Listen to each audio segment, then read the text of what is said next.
है ना। Let's talk about time table कि आपके टाइम टेबल में, आपके टाइम मैनेजमेंट में कौन सी 3 बातें इंपॉर्टेंट हैं। आई होप सो कि कई लोगों के खुद के टाइम टेबल होंगे या कुछ बच्चे इस बात को फॉलो करते होंगे। हाँ या ना, कर रहे हो? एक सवाल पूछूं, उस सवाल का जवाब आप लोग मुझे खुद बताएं। मेरा सवाल बड़ा सिंपल है और मुझे आपका जवाब भी बहुत सिंपल चाहिए। थोड़ा सोच के बताना। हो सकता है कि अलग अलग जवाब हो। तो क्वेश्चन ये है, कॉन्फिडेंस कैसे बढ़ता है? कॉन्फिडेंस कैसे बढ़ता है? कैसे आता है कॉन्फिडेंस किसी भी इंसान के अंदर? वजह बताइए। प्रैक्टिस किसी ने बोला, कोई बोलता है कंटिन्यूटी, किसी ने बोला को लगातार करते रहने से आएगा। और आप क्या बोल रहे हो? कंसिस्टेंसी। ठीक है, मानते हो ना इस बात को? इसका कोई अच्छा सा और एग्जांपल दे सकते हो? जैसे मैंने नितेश को चैलेंज कर दिया, ये बोलता है, जैसे इसने बोल दिया कि मैं सुबह जल्दी उठता हूँ, ऐसे बोला, मैंने उसको बोल दिया ठीक है कल 4 बजे उठना, ओके। इसने बोल दिया ओके, एकदम मैं भी थोड़ा सा शॉक्ड हूँ। मैंने बोला पक्का तू 4 बजे उठेगा? क्यों नहीं उठ सकता क्या? क्यों नहीं उठ सकता क्या? इसके बोलने में कॉन्फिडेंस क्यों आया? ये कैसे बोल रहा है क्यों नहीं उठ सकता क्या? क्योंकि एक्चुअली उसके अंदर वो बात है। उसको मालूम है कि ये मेरे लिए अभी कौन सी चीज़ हो गई है, नॉर्मल। तो मुझे चैलेंज कर रहा क्या? ठीक है ना, 4 बजे मेरा फ़ोन आएगा तेरे को, तू उठाया मैं उठाऊँ, सबसे पहले पता चल जाएगा। और मेरी आवाज़ से पता लगा लेना कि तू सोया हुआ है और मेरी आवाज़ में तेरे को ताजगी दिखाई, मतलब महसूस होगी, वो आवाज़ आएगी कि हाँ मैं सुबह जल्दी उठाऊँ। क्योंकि मेरी वो चीज़ में क्या थी? लगातार कंसिस्टेंसी थी, एक प्रोसेस थी। प्रोसेस, कॉन्फिडेंस आता है प्रोसेस को फॉलो करने से। जब आप कोई भी चीज़ लगातार करते हो, वो छोटी छोटी बातें आपके अंदर इतना कॉन्फिडेंस भर देती हैं, है ना। किसी पेंटर को अगर मैं बोलूँगा कि मुझे ये पेंटिंग बना के दे, तू पेंटिंग ये बना सकता है? क्यों नहीं बना सकता? मुझे तो पेंटिंग बहुत अच्छे से आती है।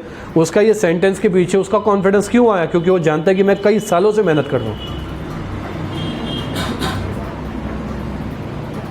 भाई तू वसूली करके आएगा? भाई आप मार्केटिंग करके आओगे? आप कस्टमर से बात करके आओगे? हाँ करके आऊँगा। क्यों कर, ये क्यों बोल रहा है इतनी जल्दी? उसका जवाब इतनी इंस्टेंटली क्यों आ रहा है कि मैं हाँ कर सकता हूँ? क्योंकि वो काम कल से नहीं कर रहा है, वो काम कई दिनों से कर रहा है। आपके अंदर जो डर आता है, आपके अंदर जो प्रॉब्लम क्रिएट होती है कि मेरी पढ़ाई नहीं हुई, क्योंकि आपके अंदर कंटिन्यूटी और एक पर्टिकुलर प्रोसेस को फॉलो करने की जिम्मेदारी नहीं थी। आपने सिर्फ कागज़ पे लिख दिया, लेकिन उस प्रोसेस को फॉलो किया। 10 दिन भी फॉलो करो, 10 days, just continue it for the 10 days. 10 दिन के बाद आपका खुद के ऊपर एक अलग ही कॉन्फिडेंस दिखाई देगा। आप लोगों को खुद महसूस करोगे कि मैं 10 दिन से एक चीज़ को कंटिन्यूसली बराबर टाइम पे फॉलो कर रहा हूँ। सोने का टाइम फिक्स हो गया, उठने का टाइम फिक्स हो गया, काम करने का टाइम फिक्स हो गया, पढ़ाई के लिए सेल्फ स्टडी का टाइम फिक्स हो गया। 10 दिन से मैं एक फॉर्मेट को फॉलो कर रहा हूँ। मान लो कि तुम सोच रहे हो कि मुझे किताब लिखनी है और तुमने अपना एक टाइम बाउंड कर दिया, मुझे 2 महीने में किताब कंप्लीट करनी है और रोज़ मुझे 3 घंटे देने किताब लिखने के लिए, और वो सुबह का टाइम रहेगा या शाम का टाइम रहेगा या रात का टाइम रहेगा। आपने अपना एक टाइम फिक्स कर दिया है और वो टाइम जब आप लगातार 10 दिन, 20 दिन, 30 दिन करोगे ना, आपको पता नहीं चलेगा आपने कितने पेजेस लिख लिए और आपका दिमाग कितना कंसिस्टेंट हो गया है और आप कहानी कितनी डीपली सोच रहे हो कि आपको आइडिया नहीं मिलती है कि यार मैं कहानी को कितने अलग अलग फॉर्मेट से सोच चुका हूँ। मुझे खुद पता नहीं था कि मैं इतना डीपली सोच सकता हूँ और एक बेहतरीन ऑथर बन सकता हूँ।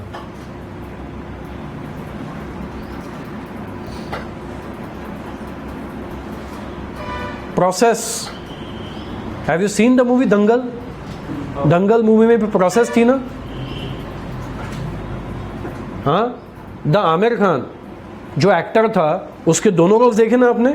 एक वो रोल जिसमें बहुत मोटा था और कुछ सेकंड्स का एक क्लिप थी ऐसी भी जिसमें दिखाया कि वो रेसलिंग लड़ रहा है, फुल बॉडी बनाई हुई है। उसको मालूम था कि पूरी पिक्चर में मेरे वो सीन्स शायद 1 मिनट का होगा या 2 मिनट का होगा, लेकिन वो 1 और 2 मिनट के लिए भी उसने शूटिंग रुकवाई कि मुझे 6-8 महीने क्या करने दे, वापस अपने आप को वापस शेप में आने दे, फिर वो उतने से सेक्शन को अपन वापस रीशूट करेंगे।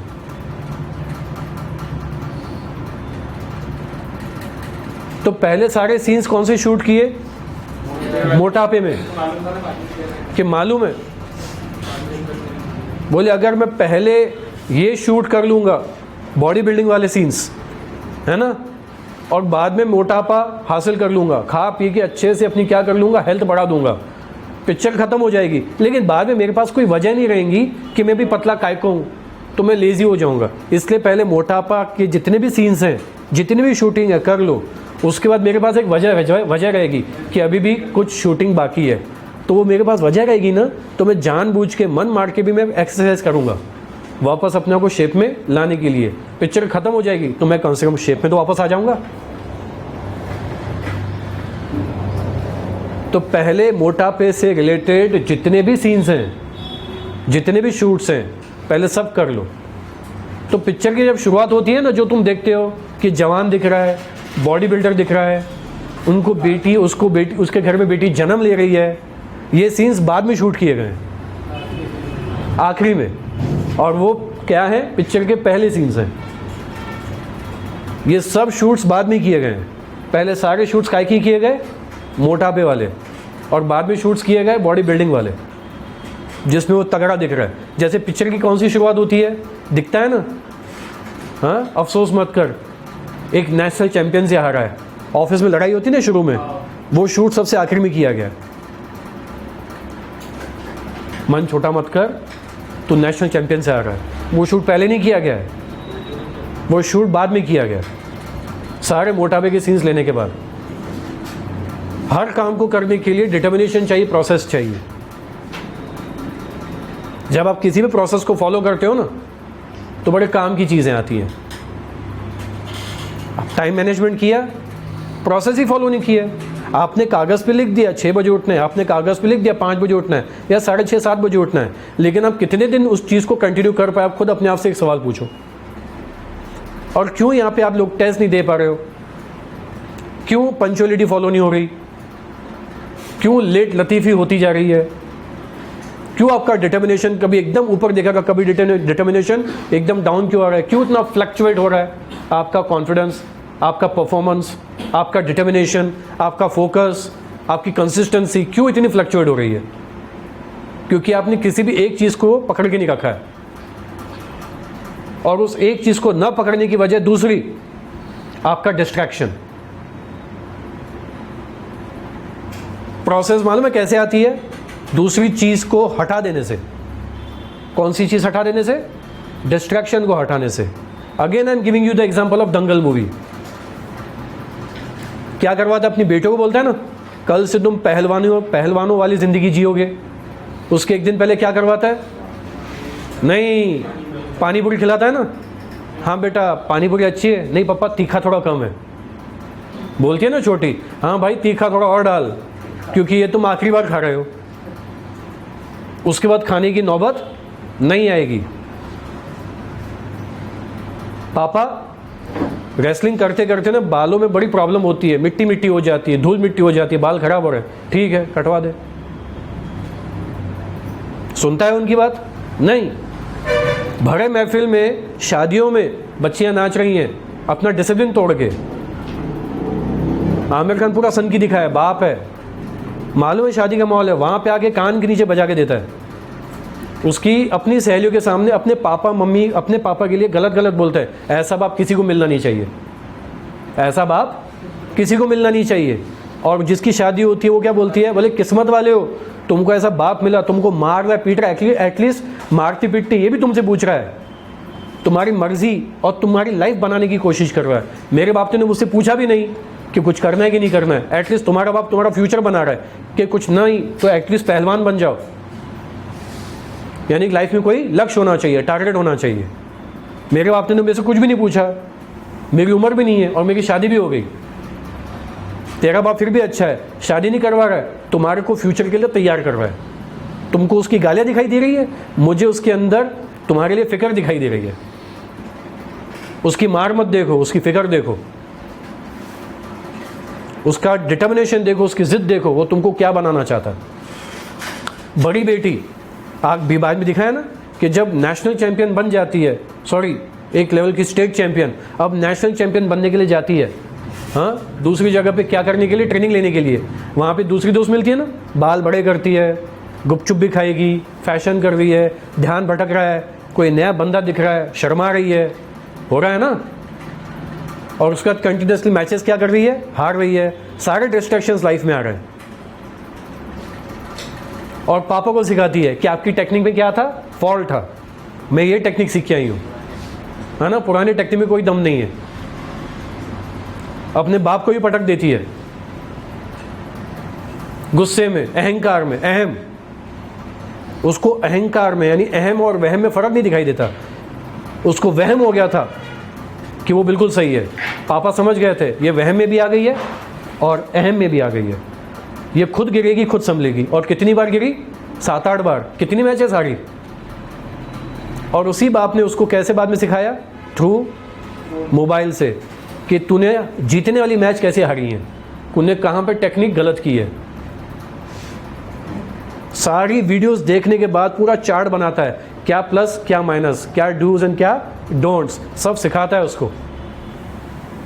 दूसरा कोच कॉम्प्रोमाइज करता है उसकी विनिंग से, उसकी वेटेज से, कि वजन कम कर, हाँ तू ये मैच खेल, कम से कम तू, कम से कम शब्द देखो, कम से कम गोल्ड नहीं तो ब्रॉन्ज या सिल्वर तो आ ही जाएगा, कम से कम क्यों। और बाप बोलता है ये सिल्वर या ब्रॉन्ज के लायक ही नहीं है, ये तो गोल्ड के लायक है, तू वजन बिल्कुल कम नहीं करेंगी।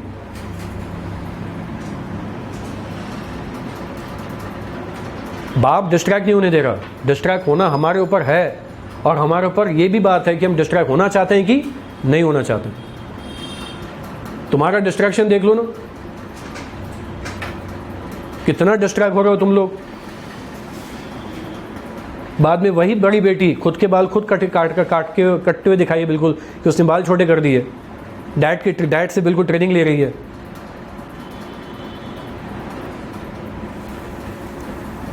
पिक्चर सिर्फ देखने के लिए नहीं है, तुम लोगों ने इतनी मोटिवेशनल मूवीज भी देख ली होंगी। You have seen Mahendra Singh Dhoni की मूवी, यू हैव सीन भाग मिल्खा भाग, हाँ भाग मिल्खा भाग में भी दिखाया ना डिस्ट्रैक्शन कितना भारी पड़ गया। जाता है ऑस्ट्रेलिया खेलने के लिए, हाँ वहाँ पे एक फॉरेन लड़की मिलती है, हो गया ना डिस्ट्रैक्ट। सुबह टाइम पे पहुँचता है खेलने के लिए, नहीं, और कंटिन्यूसली उसका स्टेमिना डाउन होते होते कितनी मैचेस हारा वो। और जब प्लेन से वापस जा रहे थे तो पूछता है तो अपने कोच से हाईएस्ट रिकॉर्ड क्या है, और रिकॉर्ड पेज पे लिख के गुरु नानक जी की मूर्ति के नीचे रख देता है, हाँ कि ना। हारता है और बाथरूम में जाके खुद को स्लैप करता है कि इतनी ट्रेनिंग के बाद भी हार रहा हूँ, शर्म आनी चाहिए खुद के ऊपर। और जब बाद में उसको दिखा है कि कोच भी उसकी ट्रेनिंग करवा रहा है ना, इतनी भाग दौड़ हो रही है, मुंह से खून निकल रहा है, और एक पहाड़ चढ़ते हुए दिखा है, और कोच को क्या बोलता है, बड़ा मज़ा आया, अच्छा बहुत मज़ा आ रहा, पैरों पे वजन बांध देता है, और मज़ा आएगा, चल तेरे को और अच्छे से दौड़ाता हूँ मैं।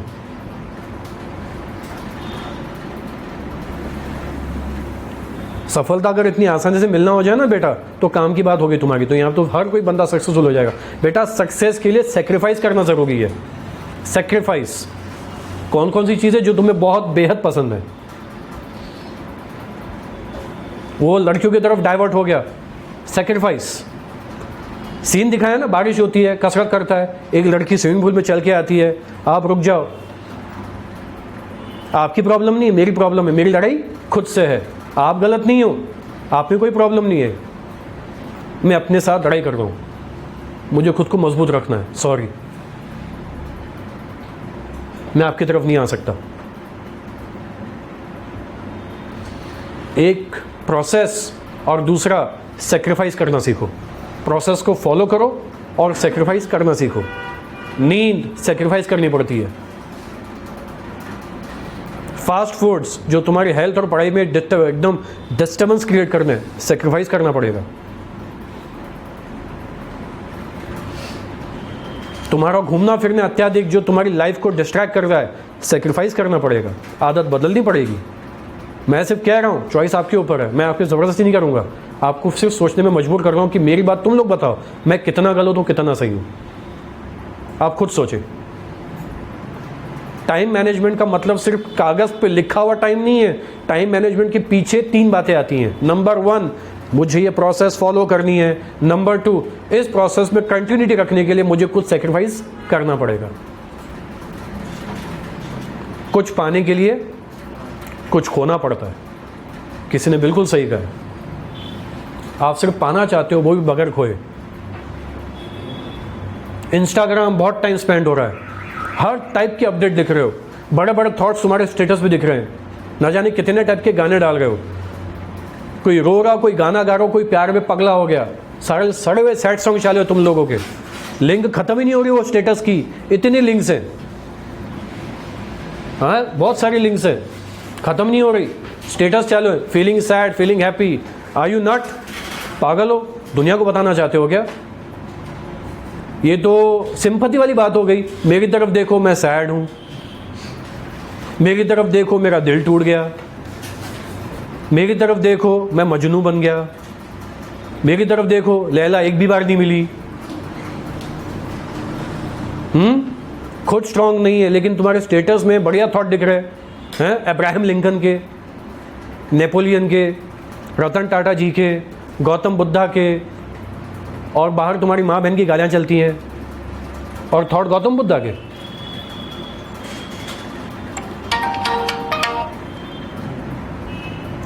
तो स्टेटस ना, ये ज्ञान मत बांटो जब खुद के ऊपर अप्लाई नहीं कर सकते।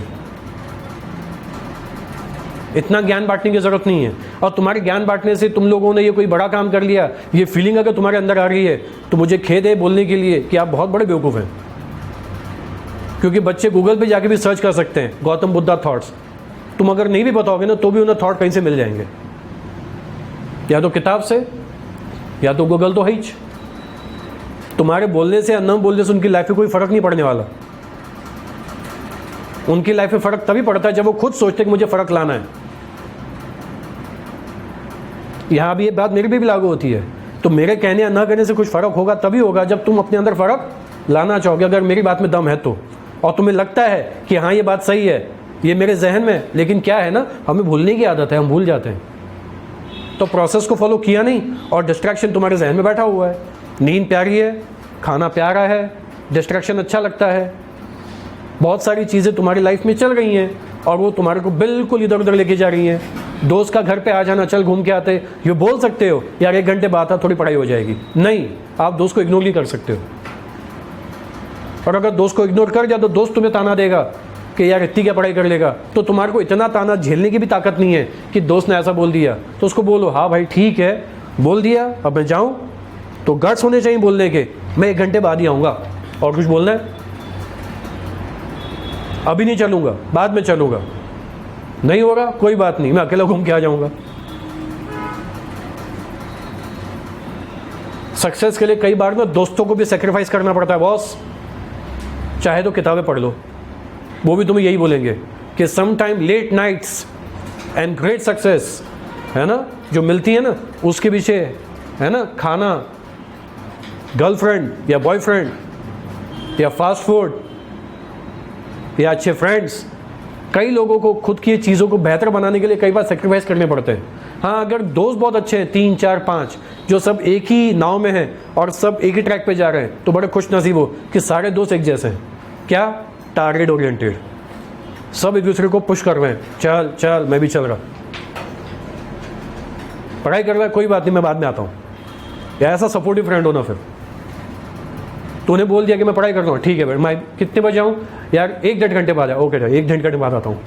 अच्छा आज नहीं हुआ, ठीक है कल चलेंगे। थोड़ा कॉम्प्रोमाइज़, थोड़ा एडजस्टमेंट और थोड़ी केयरिंग एक दूसरे के लिए भी होनी चाहिए। ऐसे दोस्त मत रखो कि खुद भी बेवकूफ़ हैं और खुद भी कुछ नहीं कर रहे और अपने दोस्तों को करने भी नहीं दे रहे। खुद का पानी यहाँ तक आ चुका है डूबते हुए, और दोस्तों को भी वहाँ तक लेके जा रहे हैं कि मैं अकेला काय को डूबूं, चल मेरे साथ। ऐसे दोस्त क्यों होना रे भाई अपने को? तो process, continuity, first one, and second distractions. Sacrifice करो, कुछ पाना है तो कुछ सेक्रीफाइस करना ही पड़ेगा। और थर्ड चीज है मिंगल हो जाना, गलत टाइम पे मिंगल हो जाना। ये बातें कई लोग नहीं करेंगे। I am in relationship, why, who told you? और जब बच्चों को रिलेशनशिप से रिलेटेड ये बात बताई जाती है, क्योंकि आज ये करना ज़रूरी है, जैसे स्कूल में सेक्स एजुकेशन कितना इंपॉर्टेंट हो गया है, क्यों ज़रूरी है, उसी तरह ट्यूशन्स में, कोचिंग्स पे भी या कहीं पे भी बच्चों के साथ इस तरह की बातें भी कहीं ना कहीं थोड़ी बहुत करनी चाहिए कि बेटा ये जो एज है ना, ये एज अपना एवरेज अच्छा करने की होती है, एवरेज गिराने की नहीं होती है। ये एज एवरेज बनने की नहीं है, ये एज एवरेज बनने की नहीं होती है, एवरेज अच्छा करने की होती है। कौन सा average? Mental average, health average, money average, your target average, your consistency average. बढ़ाओ ना। कितने भी बैट्समैन देखते हो तुम लोग क्रिकेट में, एवरेज दिखाते हैं ना कि इनका एवरेज कितना अच्छा है। विराट कोहली का, सचिन का, MS धोनी का बताते हैं ना कितने रन्स बनाए, कितना एवरेज है, कितने विकेट्स हैं। क्यों दिखाते हैं ये? इन्होंने अपनी कंसिस्टेंसी रखी है। वो रिकॉर्ड का मतलब सिर्फ दिखाने का मतलब नहीं है कि देखो क्या है, वो रिकॉर्ड के पीछे उनकी मेहनत दिखाई देती है। अरे क्या एवरेज है यार, सुपर्ब। किसी का 60 एवरेज है। क्रिकेट में 60 का एवरेज बहुत बड़ी बात है। जैसे किसी बहुत इंटेलिजेंट बच्चे के लिए 90, और विराट कोहली का 48 से 60 के बीच में, तो सोचो कितना ग्रेट बैट्समैन होगा वो। सचिन का भी 55 तक एवरेज जा चुका है, यानी वो परसेंटेज के हिसाब से almost it is like 90। Can you just imagine? वो एवरेज के पीछे उनकी मेहनत दिखाई दे रही है कि कितनी कड़ी मेहनत की इन लोगों ने यहां तक पहुंचने के लिए। और तुम यहां पे सिर्फ बातें करते हो, सर वो साल के 200 करोड़ कमा रहे हैं, सर वो साल के 150 करोड़ कमा रहे हैं, कितने कैंपेन्स करते हैं, कितने कंपनियों को एंडोर्स करते हैं। ये बातें क्यों करते हो? ये तो जनरल नॉलेज की बातें हो गई। सक्सेस को सीखना है ना, तो उनकी कंसिस्टेंसी को देखो ना तुम लोग। विराट कोहली ने खुद बोला है, मुझे बाहर का फास्ट फूड हद से ज़्यादा पसंद है, लेकिन जब मैंने हेल्थ की बात देखी ना, क्योंकि जब मैंने वर्ल्ड कप में अपनी सिंपल कैच दे दी थी 2011 में, आफ्टर है ना गौतम गंभीर के आउट हो जाने के बाद 96 या 97 रन पे, बाद में वो भी जल्दी चले गया। उसके बाद वो बात मुझे बहुत स्टक हुई कि मुझे हेल्थ पे और अपनी बैटिंग के परफॉर्मेंस को क्या करना पड़ेगा, इम्प्रूव। वो 2011 है, आज 2020 है, बंदा कैप्टन बन चुका है।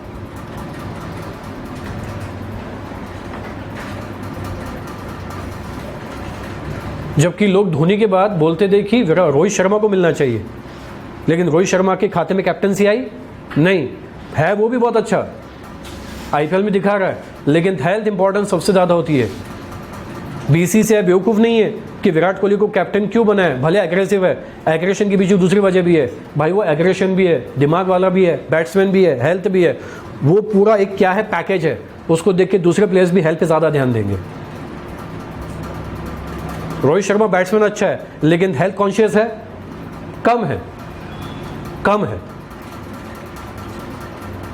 एग्जाम्पल अगर किसी को प्रेजेंट करना है ना, तो परफेक्शन होना चाहिए, एवरेज नहीं।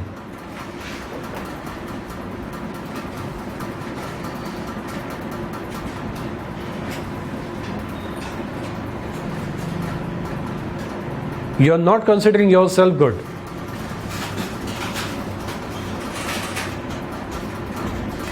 And this is a fact. You are not sacrificing. You are not making a good process continuity in your timetable and time management. And mingle हो जाना, हाँ। और ये बहुत अच्छा सेंटेंस, किसी को रिलेशन के बारे में बोलो, बच्चा क्या बोलता, सर प्यार होता नहीं, हो जाता है। तो उसके लिए मेरा बहुत अच्छा जवाब है, बेटा झापड़ निकलेंगी नहीं, निकल जाएगी। गालियाँ निकलेंगी नहीं, पहुँच जाएंगी। और पापा बेटा घर से निकालेंगे नहीं, फेंक देंगे।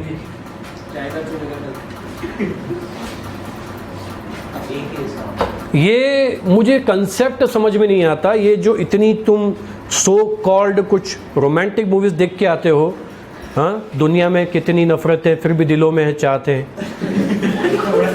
हाँ, आई लव मोहब्बतें, हाँ, प्यार इश्क मोहब्बत रोमांस, हट। और ये सेंटेंस हर बच्चे ने बोला है, सर प्यार होता नहीं, हो जाता है। किस पागल ने बोला तेरे को ये? जब शादी करने जाते हो तब तू पूरी इन्फॉर्मेशन निकाल के आते हो। सिगरेट पीता है? तो ऐसे पूछ नहीं रहा हूँ।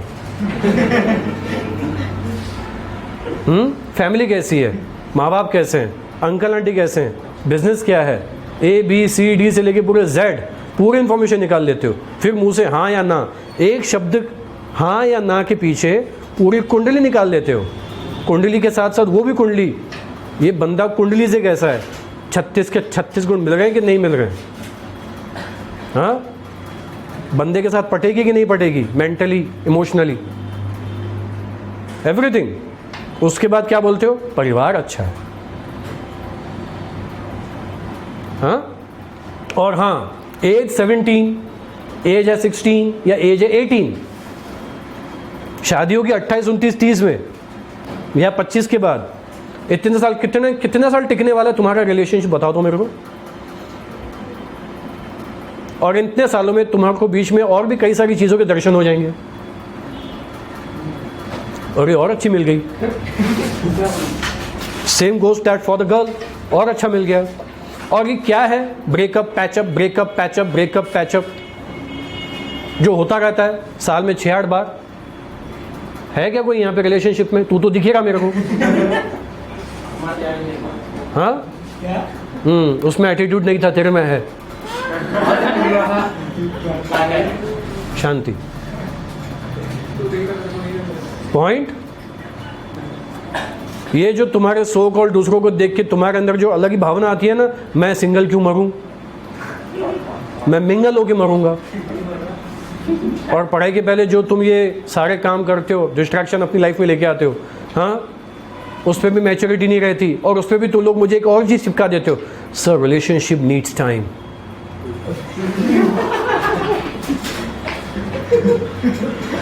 मम्मी पूछती भिंडी खाएगा? नहीं खाऊंगा। सी है ना? लेकिन अगर वही बाबू सोना तोतले आवाज में बोलेगी, बाबू ने ताना ताया, भिंडी खाई, नहीं पसंद, बाबू मेरे लिए खाओ, मैं भी खाती हूँ, ओके। मम्मी मैं भिंडी खाऊंगा, मम्मी शॉक्ड हो जाती, मेरा बेटा भिंडी खा रहा है, क्यों? मम्मी आप नहीं समझोगे, है ना? जो डायलॉग तुम लोगों ने सुना है ना, कुछ कुछ होता है मम्मी, तुम नहीं समझोगे, ये प्रॉब्लम हो जाती है फिर। Don't be Shahrukh Khan, don't take romance in your so called early days at this age, है ना? This is not the age to be Shahrukh Khan and Salman Khan. हाँ, और तुम्हारे सो कॉल्ड ये 17-18 की एज और 28 तक, ये जो 10 साल की गैप है, पता नहीं कब तक टिके रहोगे तुम लोग। और ये क्या है? हाँ, अब ये डायलॉग हो, जब तक है जान, जब तक है जान, चुप बैठ। ये होते हैं वो बच्चे जो पूरी तरह से माहौल को खराब करते हैं। मजाक नहीं चल रहा है। Raunak, shut your mouth and you also shut your mouth. मजाक के पीछे के मेन मतलब को समझो मैं क्या कह रहा हूँ। तुम्हारे पेपर्स जो चेक हो रहे हैं ना, और सामने से जो रिपोर्ट आई है, उस बेस पे कह रहा हूँ।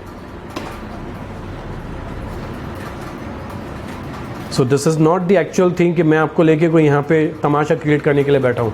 पॉइंट ये है कि आप लोग उस बात को सीरियसली किसी भी एंगल से ले नहीं रहे हो। टाइम मैनेजमेंट के लिए मुझे 3 चीज़ें चाहिए, और ये हर साल ये 3 चीज़ें मैं हर बच्चों को एक्सप्लेन करता हूँ। I need process,